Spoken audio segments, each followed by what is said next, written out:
Hey everyone and welcome to the channel. My name is Ash and I'm here with a review of Risky Woods QUByte Classics on Xbox.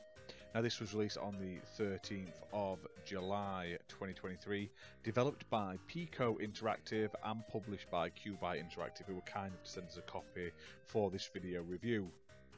Now we've covered a handful of these QUByte classics on the channel. They're basically like ports, re-releases of classic games, sometimes in bundles, maybe 2 to 3 games, but this one is a solo game and it's a game I'd never honestly heard of, but looking into it since playing it, seems that it was actually pretty big in the day. Like there was a lot of people that enjoyed it. Now it was originally released by EA back in 1992 and was originally developed by Dynamic Software and Zeus Software.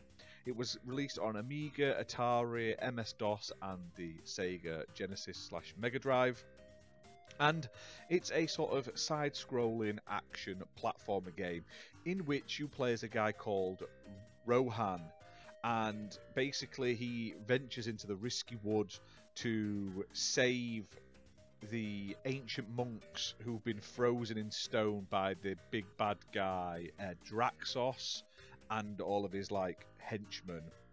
Now the game itself is pretty fun. It looks quite nice, as you can see on the screen. Big chunky sprites, definitely reminds me of like a Mega Drive game. It has decent enough music and it runs pretty well. Like I say, it runs in HD and it runs at a solid enough frame rate, so it's playable on Xbox One and Xbox Series X and S consoles. But the game itself is exactly how you'll remember it if you ever played it back in the day. Now, for those that don't know it, you basically run around, jumping all over the place. There's loads of ledges. There's a lot of platforming in this game. There's monsters coming at you, like flying things, skeletons and stuff like that, and you have to sort of basically like throw attacks at them to defeat them. Now there are 4 worlds in the game and each of these worlds has 2 levels with a like boss at the end of each of the 2 levels.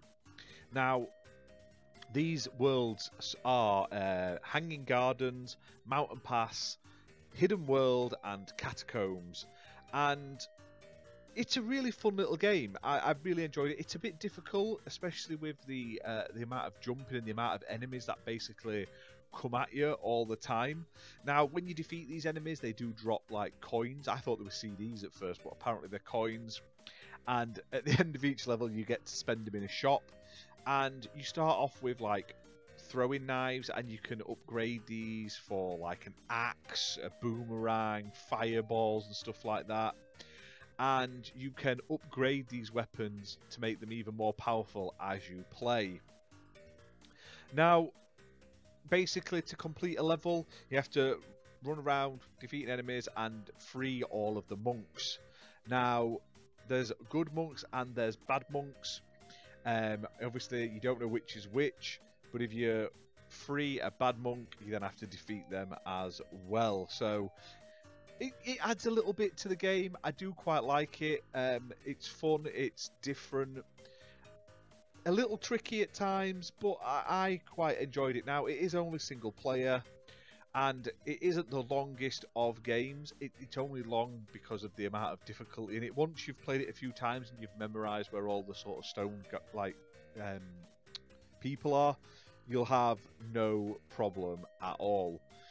But it is a low price of £8.39. It is retro goodness.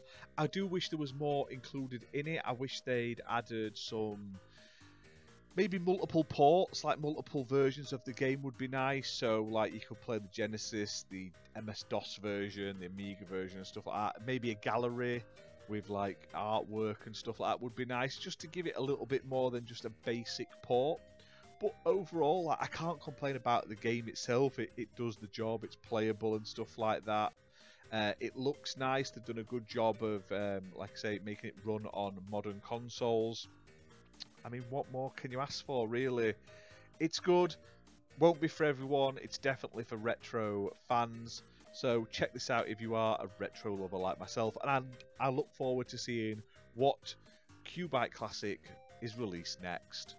But hit that like button, hit subscribe, and we'll see you soon for more content. Bye for now.